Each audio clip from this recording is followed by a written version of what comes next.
Kill for Love is a documentary about something that we have talked about a lot recently and really going back for a while. It's a documentary about the forgotten genre of erotic thrillers. Who'd have thunk it? Like seriously, who'd have thunk that there would be a 3 hour documentary about erotic thrillers? And they touch on the big ones, but these are primarily by far these are about the little tiny ones that are on Yes. Cinemax and went straight to video, as they say it. I mean, who ever would have thought? Who would have made a documentary about this? The only I don't know, but I don't know. Didn't we get interviewed? Because we are experts on We erotic can't. cinema here, man. How many? I mean, I'm sure there's other podcasts. We're dedicated. We're devoted.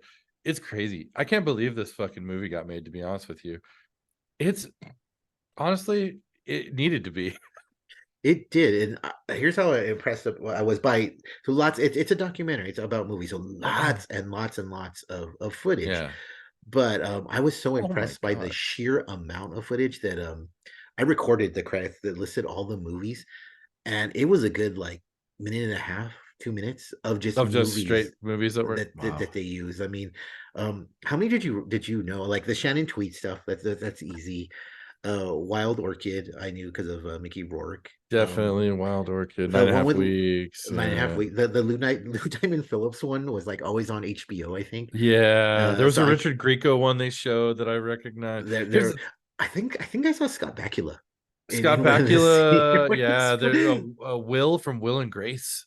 Well, yeah, Uh, that's right. And it's really funny because early on they talk about, and I think it was a little bit of an oversight, and it doesn't hurt the documentary at all. But they mentioned how it's about forgotten stars from a forgotten age. But then they uh, show all these people that are like you said, Will from Will and Grace, Lou Diamond Phillips, Mickey Rourke, Michael Douglas gets big play in it because of Block yeah, with Glenn Close. Glenn Close. Yeah, These are like big name actors that were in the David Duchovny.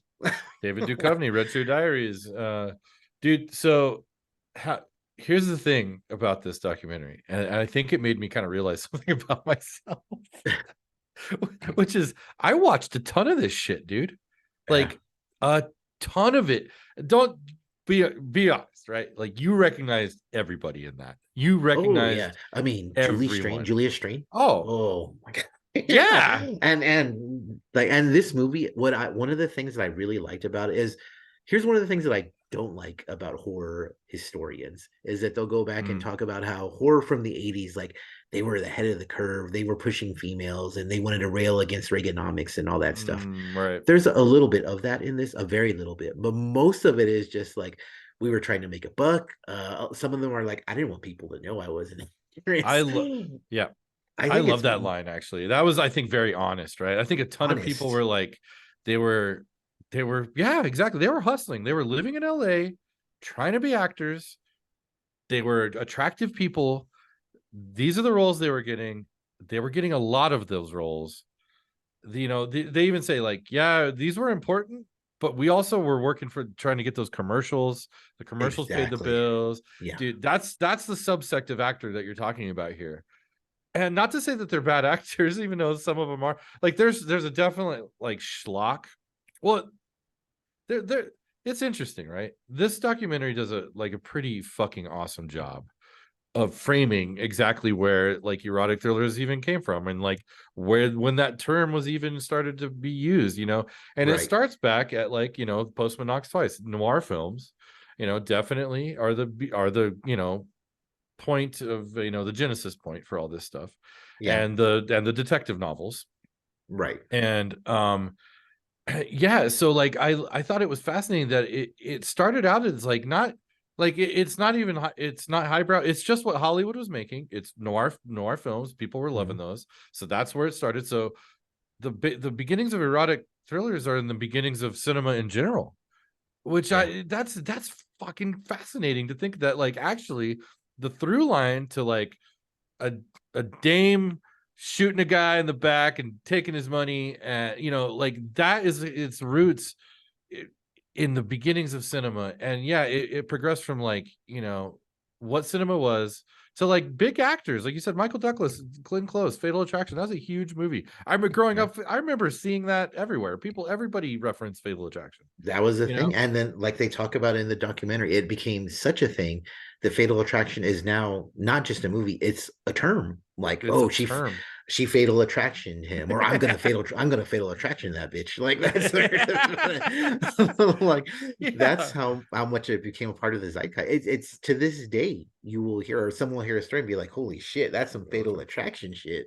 Yes. Like, And that's a scary movie, man. Like that actually has yes, got like a great, and like, so this movie spends a lot of time on certain films. And I honestly God, I found it totally fascinating I that, loved it. I loved it. You so rarely get, man, we've said the word honest and honestly a lot just on in general on this show already, but it's these directors and actresses, they're not pulling any punches about how these movies were getting made. The director of Fatal Attraction like literally said, no, we showed it to audiences. They hated it. The studio hated it. Yeah. We had to change it. And we didn't want to. We still don't like what we had to write and what we put on film. But that's And, what got the movie, and they're famous for it. right, and Glenn Close wasn't a big fan of how it ended. Right. And a really interesting coda to that is that so there's a Fatal Attraction TV show on Paramount Wow. now, and it's about the husband and how he's in prison, and he's they don't know whether he killed the Close character or not, and he doesn't know really whether he did or not. I didn't know that was like that made no sense to me Yeah. because I knew how the movie ended. I was like, oh, the wife did it, and The I wife know, shot him. but I was like, that's weird that he doesn't because he was there. But I didn't know that there was another ending to the movie where she kills herself and it ends with him. They said he's like about to get arraigned or he's about to go to Yeah. trial.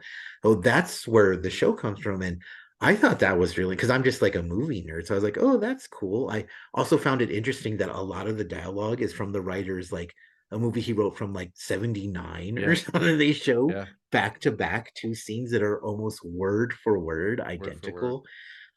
I never, you mentioned film noir. I never traced erotic thrillers back that far. Like to me, it always started with Hitchcock. That just seemed like, the really generic, easy way to pinpoint it. But watching this documentary, I was like, holy shit, yeah, this goes back decades before Yeah. Hitchcock. And it's really, really interesting. It's cool when you can watch something and it connects the dots for you.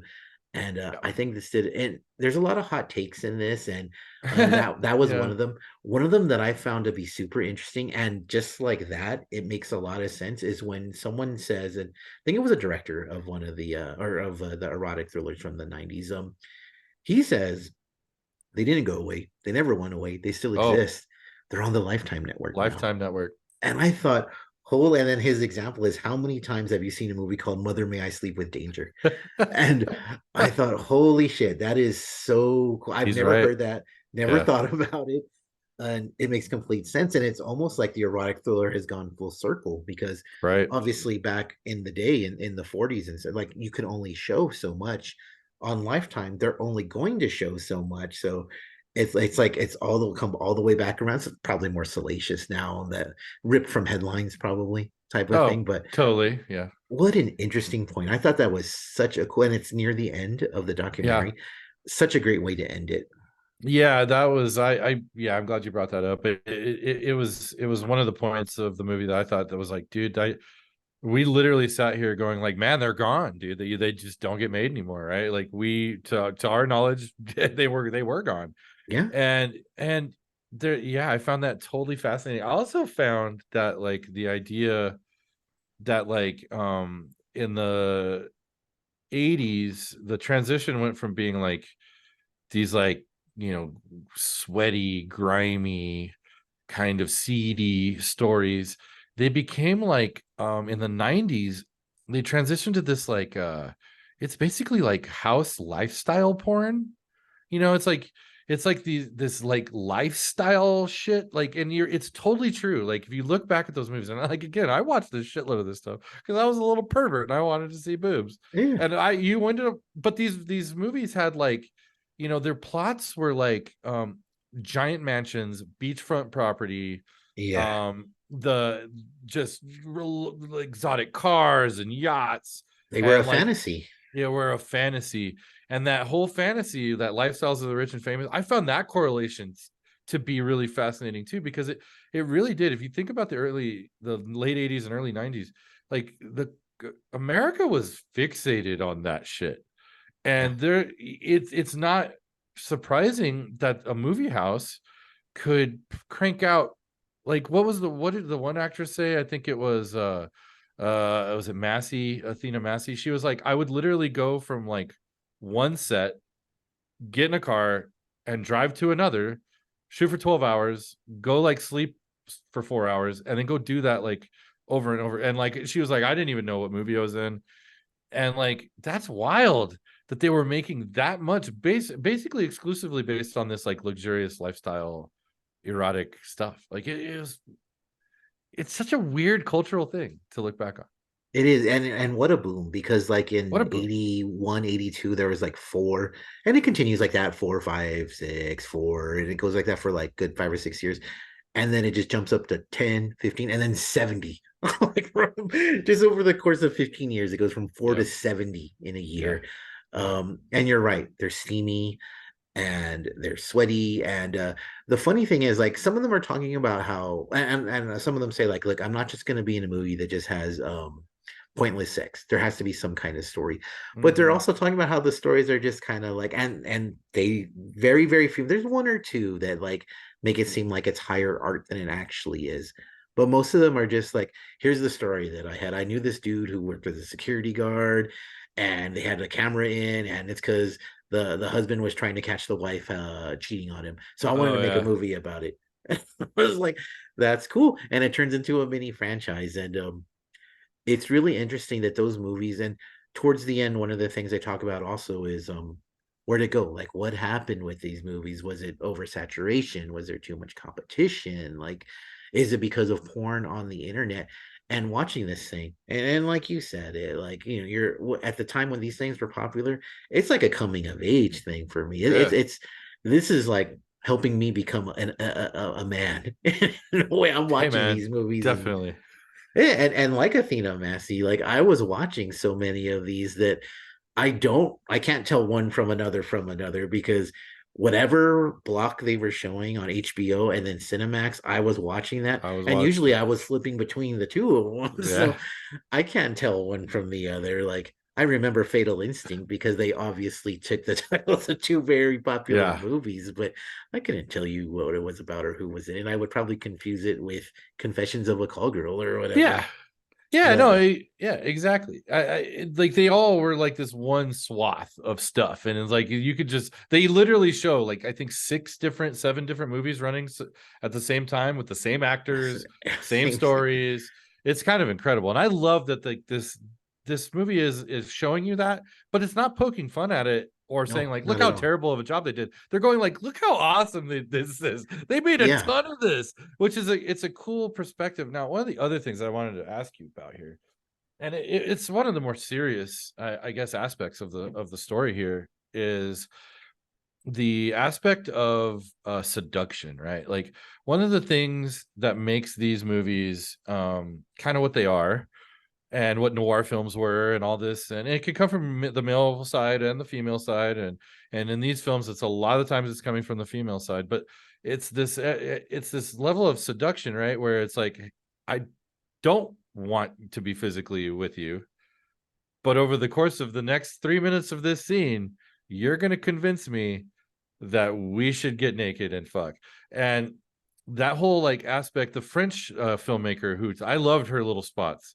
Mhm. She looked at this erotic stuff from such an interesting perspective, and she says something I think to the effect of like how it's like, what is consent? Like, Yeah. is any of this consensual? Is seduction consensual? Is seduction okay?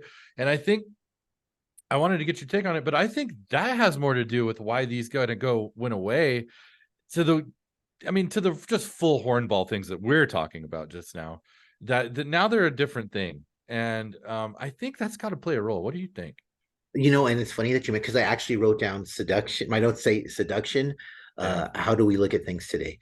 And yeah, I totally agree with you. I think it's because and they mentioned this in the movie, like, to seduce someone is the kind of coerce might be too strong of a Right, word, right. but it's to get them to a place that you both want to be.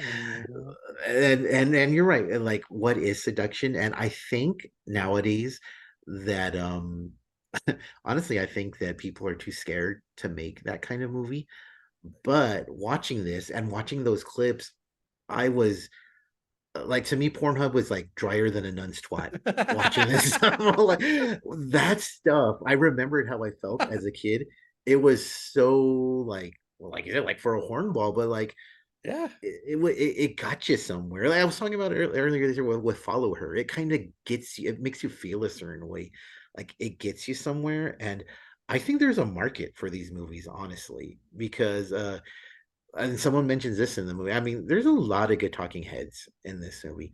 And someone says there will always be porn. You will always be able to get porn whenever you want to. But to tell this story where it's seductive, and seduction is kind of dangerous, right? And it's kind of, ooh, should yes, I, shouldn't I? It's kind of, it's mysterious, but that's part of the allure and the exactly, fun too. exactly. And you really don't get that anymore. I mean, I don't know about these Lifetime movies, honestly, but We should give one a shot, maybe. now, Yeah. maybe we should try "Mommy, May I Sleep with Danger" Queen. But I think that when that was brought up, like I guess much like you, I was like, to me, it's not the porn, it's not the oversaturation. A part of it is, yeah, in the beginning there was a loose story to him, but I do remember Night Eyes, and I was like, okay, this is kind Oh of yeah, interesting. Towards the end, yeah, it was just like, okay, like they said, every 10 or 12 minutes, it's just going to be two people getting it on, and they're going to show as much as they possibly can show. And that's right. it's not as sexy, it's not as cool, it's not as fun. Um, I think that if someone, I think there's a market still there for this kind of seductive storytelling, and I just don't think anybody is willing, or it's a minefield. It's very, very, very tricky to tell that kind of story nowadays, and to not have the entire internet, which is basically like the entire world, just turn on you and call you misogynist or racist, or you hate men or you hate women, or you're too horny or you're not horny enough or whatever. Like it's I think you're right. Like it's the fact that the movies nowadays, they're just not seductive. They're not, and I think filmmakers get caught up in these like moral dilemmas, I guess. And to me, it's like you shouldn't worry about it. Like these aren't moral, these aren't like immoral things, really. They're like they might not like. I think the thing that made it hot is like it's like it is like unethical, and like it's not commonplace to have a woman point a gun at you and like shake you down for your diamonds, and then you have this passionate love scene because you just were turned on by her power. Like that Yeah. is literally a scene, like, right? Like there's what's the harm in that? Like I don't see, like, yeah, it's outlandish and shit, but like so is fucking serial murder, and like we glorify that with slasher killers. Why can't we have these outlandish, farcical storytelling like the old pulp comics? Like why can't you do that? I don't get why, just because it's like sexual, it makes it this big faux pas. I think we're missing out like on some great fucking horny storytelling, man, because people are afraid to do it. Like it's it's just a shame. It's a fucking shame. This movie made me super nostalgic.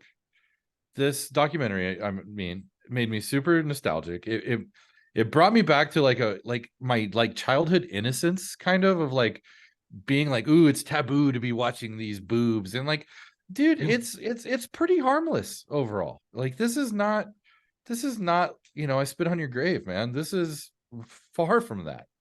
And I find the whole moral ethical quandary about it a little frustrating, because it's just fucking fun. Like, is it high art? No, but it's art. It's a form of art. It's a form Eh, of art. and It's a form of art.